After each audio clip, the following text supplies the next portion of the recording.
विद्यार्थियों, तिलक के बारे में हम अध्ययन कर रहे थे। तिलक के स्वराज्य संबंधी धारणा का हमने अध्ययन किया। तिलक के लिए स्वराज्य उनका जीवन था, आदर्श था, उनके जीवन का प्राण था। तिलक ये कहते भी थे कि स्वराज्य हमारे अस्तित्व के लिए आवश्यक है। स्वराज्य संबंधी तिलक की जो अवधारणा है उसके अंतर्गत तिलक ने ये भी कहा है कि स्वराज्य की प्राप्ति किन साधनों के माध्यम से हो सकती है। तिलक की स्वराज्य प्राप्ति के जो साधन थे वो स्वदेशी, बहिष्कार और राष्ट्रीय शिक्षा है। तिलक ये मानते थे कि इन साधनों के माध्यम से यानी कि स्वदेशी, बहिष्कार और शिक्षा के माध्यम से हम स्वराज्य के लक्ष्य को प्राप्त कर सकते हैं। तिलक ने स्वराज्य, स्वदेशी, बहिष्कार और शिक्षा के बारे में अपने विचार प्रकट किए हैं। तिलक ये मानते हैं कि स्वदेशी और बहिष्कार के जो उनके विचार है उसी के कारण तिलक को उग्रवादियों की संज्ञा दी जाती है। और इसके अंतर्गत जैसे नवीनसन ये कहते हैं, अपने उद्देश्य के कारण नहीं बल्कि जो उद्देश्य है यानी कि स्वराज्य प्राप्ति का जो उद्देश्य है उसको प्राप्त करने के उपायों के कारण हमें उग्रवादियों की संज्ञा मिली है। तो तिलक ने जो स्वराज्य प्राप्ति के साधन बताए हैं, स्वदेशी, बहिष्कार और स्वदेशी को एक जन आंदोलन के रूप में प्रतिस्थापित करना चाहते थे। तिलक ये चाहते थे कि स्वदेशी का प्रयोग, अगर आप स्वदेशी का प्रयोग करते हैं तो आपको विदेशी का बहिष्कार करना ही होगा। तिलक से पहले कुछ ऐसे विचारक थे जिन्होंने स्वदेशी के तो वो समर्थक थे लेकिन बहिष्कार के संबंध में उनकी धारणा स्पष्ट नहीं थी और कई बार वो ये सोचते थे कि बहिष्कार को लागू किया जाए या नहीं लागू किया जाए। इसके संबंध में उन्होंने स्पष्ट रूप से विचार प्रकट नहीं किए, लेकिन तिलक ने स्पष्ट रूप से ये घोषित किया कि यदि आप स्वदेशी को स्वीकार करते हैं तो आपको विदेशी का बहिष्कार करना ही होगा। तिलक ये कहते थे कि हमारा राष्ट्र एक वृक्ष की भांति है जिसका तना स्वराज्य है और स्वदेशी और बहिष्कार दोनों इसकी शाखाएं हैं। यानी कि स्वराज्य रूपी तने से स्वदेशी और बहिष्कार दोनों शाखाएं निकलती है। बहिष्कार को हम अलग अर्थों में या अलग रूप से उसको परिभाषित नहीं कर सकते हैं। तिलक ने ये कहा कि स्वदेशी का जो अर्थ है वो स्वीकारात्मक रूप से और नकारात्मक रूप से दोनों रूपों से हम ले सकते हैं। यानी कि स्वदेशी के अंतर्गत हम आस्ति और नास्ति दोनों रूपों में इसका वर्णन कर सकते हैं। स्वीकारात्मक रूप से यदि देखा जाए तो जब हम स्वदेशी को स्वीकार करते हैं तो विदेशी चीजों के ऊपर, विदेशी हितों के ऊपर, उनके आर्थिक हितों के ऊपर कुठाराघात अवश्य ही होगा और जब विदेशी आर्थिक हितों के ऊपर कुठाराघात होगा तो वो हमारी बात मानने के लिए विवश हो जाएंगे। और यदि हमें अपनी बात मनवानी है, बात मनवाने का यहाँ पे तात्पर्य ब्रिटिश शासन के अंतर्गत भारतीयों के अधिकार सुरक्षित रखना या स्वराज्य प्राप्ति या शासन के अंतर्गत कुछ सुधार से संबंधित है। तो यदि हम सिर्फ याचिकाओं के माध्यम से, प्रार्थना पत्रों के माध्यम से हमारे पीछे यदि प्रभावशाली शक्ति नहीं है तो ब्रिटिश शासन हमारी बात को नहीं मानेगी। लेकिन स्वदेशी और बहिष्कार का प्रयोग करते हुए हम ब्रिटिश शासन के समक्ष अपनी बात को प्रभावशाली रूप से कहेंगे तो वो हमारी बात को जरूर मानेंगे। तो तिलक ये चाहते थे कि स्वदेशी का जो प्रयोग है वो एक जन आंदोलन के रूप में होना चाहिए और जन आंदोलन के रूप में जब हम स्वदेशी को स्वीकार करते हैं तो विदेशी का बहिष्कार का तिलक का अपना ये जो आंदोलन था, उन्होंने घर घर जाकर, गांव-गांव घूम कर लोगों को स्वदेशी के महत्व के बारे में बताया कि आप स्वदेशी चीजों का प्रयोग करें, विदेशी चीजों का बहिष्कार करें। तो धीरे धीरे लोगों में एक अपने भारतीय सभ्यता, संस्कृति के प्रति भी एक गौरव की भावना, एक जागृति की भावना भरने लगी थी। लोगों में एक जागृति की भावना आने लगी थी। विदेशी शासन के प्रति उनके मन में रोष की भावना आने लगी थी। यानी कि स्वदेशी का आंदोलन एक जन आंदोलन का रूप धीरे धीरे लेने लग गया था। जन आंदोलन के रूप में ये परिवर्तित हो गया था। तिलक ने न सिर्फ स्वदेशी का भाषण दिए, या स्वदेशी के बारे में लोगों को कहा, या उन्होंने राजनीतिक महत्वाकांक्षा के लिए कोई स्वदेशी का विचार प्रकट किया हो, ऐसा नहीं है। बल्कि तिलक स्वयं मनसा वाचा और कर्मणा स्वयं भी स्वदेशी थे। वो जो कहते थे वो करते थे। यानी कि तिलक स्वदेशी का, जहाँ पे उन्होंने लोगों को कहा कि स्वदेशी का प्रयोग करो, तिलक ने स्वयं अपने जीवन में भी स्वदेशी का प्रयोग किया। वो स्वयं अपने हाथ से काते हुए सूत और अपने ही देश में बने हुए चरखे से, प्रयोग किए हुए चरखे से बने हुए वस्त्रों का ही प्रयोग करते थे। और जब तिलक को अदालत भी जाना होता था तो अदालत भी वो उन्हीं कपड़ों में जाते थे। और रानी विक्टोरिया के दरबार में भी उनको आमंत्रित किया गया था। उस दरबार में भी वो उन्हीं अपने हाथ से काते हुए सूत के बने हुए वस्त्रों को पहनकर, वो बहुत चाहे कितने मोटे क्यों नहीं हो, लेकिन उन्हीं वस्त्रों में वो गए थे। तिलक मनसा यानी मानसिक रूप से भी वो स्वदेशी थे। तिलक का अपने भारतीय सभ्यता और संस्कृति के प्रति पूर्ण गौरव की भावना थी। मानसिक रूप से स्वदेशी थे और जो वो कार्य करते थे, जो वो वाणी बोलते थे, वो भी उनकी पूर्ण रूप से स्वदेशी थी। उसमें कहीं पर भी विदेशी शासन का कोई गौरव गान किया हुआ नहीं होता था। साथ ही साथ कर्मणा यानी कर्म में भी वो स्वदेशी थे। वो ऐसा कोई कर्म नहीं करते थे जो कि भारतीय सभ्यता या भारत के विरुद्ध हो।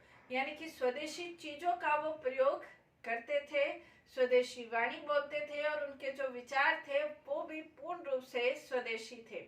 और तिलक जब स्वयं अपने मनसा वाचा कर्मणा स्वदेशी थे, उनका जो कथन है वो उनकी करनी में भी आता था और उनके मानसिक रूप में भी होता था। तो उनके विचारों का जो प्रभाव है वो जनता पर बहुत अधिक पड़ता था। और इसलिए तिलक जहाँ भी जाते थे उनकी एक देवता के समान पूजा होती थी। और तिलक ने यह भी कहा कि आप यदि स्वदेशी का प्रयोग करते हैं तो स्वदेशी आपके लिए एक आत्मसम्मान, एक आत्म सहायता और आत्मविश्वास का कारण बनता है। यदि आप अपने देश में बनी हुई चीजों का प्रयोग गर्व की भावना के साथ करते हैं, ये सोचकर नहीं करते कि ये देश में बनी हुई है तो खराब है, ये सोचकर करते हैं मेरे देश में बनी हुई चीज है, तो उस चीज को गुण अवगुण की दृष्टि से ऊपर उठकर जब आप उन चीजों का प्रयोग करते हैं तो एक आत्मसम्मान की भावना आपके अंदर जागृत होती है। साथ ही साथ आप स्वयं अपनी सहायता करते हैं। जब इस देश में बने हुए सभी लोग सभी स्वदेशी चीजों का प्रयोग करेंगे तो धीरे धीरे इस देश के जो कुटीर उद्योग धंधे हैं वो पनपेंगे, उनका विकास होगा। वरना उन कुटीर उद्योग धंधे भी वो धीरे धीरे नष्ट हो रहे थे। तो तिलक ये कहते हैं कि ये जहाँ आत्मसम्मान का आंदोलन है वहाँ आत्म सहायता और आत्मविश्वास का भी आंदोलन है। धीरे धीरे वो उद्योग धंधे फैलेंगे, उनका विकास होगा, तो आत्म सहायता आत्मविश्वास की भावना व्यक्तियों के अंतर्गत जागृत होगी। वरना यदि विदेशियों से, विदेशी सामान के ऊपर आप निर्भर रहेंगे तो आपके अंदर आत्मसम्मान की भावना कहीं न कहीं खत्म हो जाएगी। तो तिलक ये कहते हैं कि ये एक आत्मसम्मान, आत्मविश्वास और आत्म सहायता, कौन सा? स्वदेशी का जो आंदोलन है वो आत्मविश्वास, आत्म सहायता का आंदोलन है। तिलक ने ये लोगों को जाके ये समझाया कि केवल वही वस्तुएं यहाँ उत्पन्न की जाती है, निर्मित होती है, खरीदी और इस्तेमाल की जानी चाहिए। बाकी सारी दूसरी जो चीजें हैं उन सब का बहिष्कार कर दिया जाना चाहिए। तिलक ने ये कहा कि स्वदेशी का प्रयोग करने से हमारे देशी जो उद्योग है उनको भी संरक्षण की स्थिति प्राप्त होगी। विदेशी शासन का ये उद्देश्य है कि यहाँ के कुटीर उद्योग धंधे, यहाँ के उद्योग धंधों को बर्बाद कर दिया जाए और इसीलिए उन्होंने मुक्त व्यापार की नीति को अपनाया है। वैसे शासन का ये उद्देश्य होना चाहिए कि संरक्षण की नीति के आधार पर कार्य करें। हम स्वदेशी के माध्यम से शासन के ऊपर निर्भर नहीं रहे, बल्कि हम स्वयं स्वदेशी का प्रयोग करते हुए अपने जो उद्योग है उनको स्वतः ही संरक्षण की स्थिति प्राप्त हो जाएगी।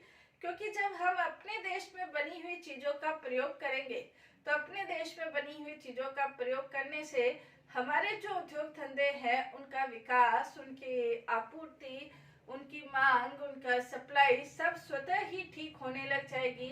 तो उन उद्योगों को संरक्षण की स्थिति स्वतः प्राप्त हो जाएगी। हमें विदेशी शासन के समक्ष ये मांग नहीं करनी पड़ेगी कि आप हमारे उद्योगों को संरक्षण प्रदान करो। इसलिए हमें अपने आर्थिक विकास के लिए भी स्वदेशी का प्रयोग करना होगा। नेक्स्ट तिलक ने कहा कि स्वदेशी का जो उद्देश्य है वो आर्थिक के साथ साथ राजनीतिक उद्देश्य भी है। तिलक ने इस बात को नहीं छुपाया कि स्वदेशी का आंदोलन धीरे धीरे आर्थिक होने के साथ साथ धीरे धीरे ये राजनीतिक आंदोलन है। राजनीतिक आंदोलन का तात्पर्य स्वदेशी के माध्यम से भारतीय जनता को जागृत करके विदेशी शासन को यहाँ से हटाना है। तिलक के स्वराज्य प्राप्ति के साधनों के अंतर्गत जो दूसरा साधन है बहिष्कार। बहिष्कार का तिलक ने कहा कि जब हम स्वदेशी का प्रयोग करते हैं तो हमें बहिष्कार को अपनाना होगा। स्वदेशी और बहिष्कार एक दूसरे के विरोधी नहीं है बल्कि एक दूसरे के पूरक है। तिलक ने कहा कि स्वदेशी को जब हम राजनीतिक आंदोलन के रूप में अपनाते हैं तो राजनीतिक आंदोलन के रूप में अपनाकर विदेशी सभ्यता संस्कृति के विचारों को भी भारत से हटाना है और धीरे धीरे इस विचार के साथ विदेशी शासन को भी यहाँ से दूर करना है, यहाँ से भगाना है।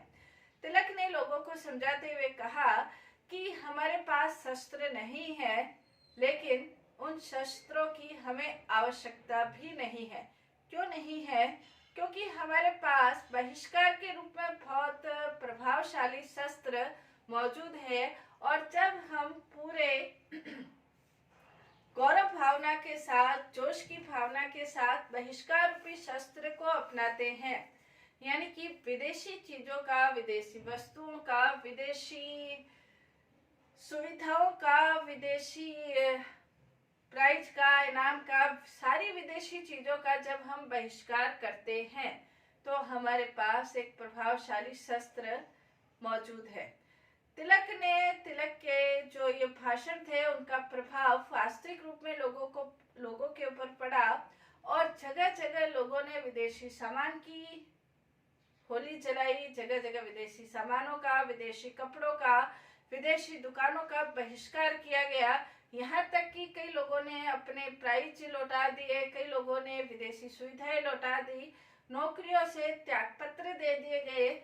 और इसका प्रभाव यदि अंग्रेजी समाचार पत्र इंग्लिशमैन के अनुसार देखा जाए तो उन्होंने उस इंग्लिशमैन के अंतर्गत ये लिखा गया था कि बहिष्कार के रूप में देश के शत्रुओं ने एक प्रभावशाली शस्त्र प्राप्त कर लिया है। कलकत्ता के गोदामों में कपड़ा भरा पड़ा है और वो बिक नहीं रहा है।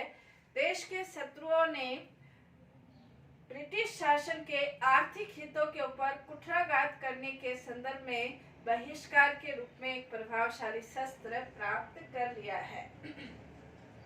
तिलक ने ये कहा कि बहिष्कार का जो इसका और ज्यादा प्रभावशाली रूप निष्क्रिय प्रतिरोध के रूप में है। तिलक ने लोगों को समझाते हुए ये कहा कि जो ये शासन चलाया जा रहा है वो तुम्हारी ही इच्छा से चलाया जा रहा है। अगर तुम स्वतंत्र होना चाहते हो या स्वतंत्र नहीं होना चाहते हो, ये तुम्हारी इच्छा के ऊपर निर्भर है। यदि तुम स्वतंत्र होना चाहते हो तो तुम आज से, अब से स्वतंत्र हो जाते हो, क्योंकि ब्रिटिश शासन तुम्हारी ही इच्छा से चलाया जा रहा है। ब्रिटिश शासन रूपी जो यंत्र है उसके अंतर्गत तुम्हारे ही द्वारा ये यंत्र संचालित होता है। क्यों होता है? क्योंकि तुम ही न्याय का प्रबंध करते हो, तुम ही सुरक्षा करते हो, तुम ही पुलिस की व्यवस्था करते हो, तुम ही शिक्षा की व्यवस्था करते हो, तुम ही न्याय की व्यवस्था करते हो। जब तुम ये सब चीजें करने से मना कर दोगे, उसी दिन से तुम स्वतंत्र हो। यानी कि ब्रिटिश शासन को अपने ऊपर अधिकार करने से या अपने ऊपर शासन करने से तुमने जिस दिन से मना कर दिया, उसी दिन से तुम स्वतंत्र हो।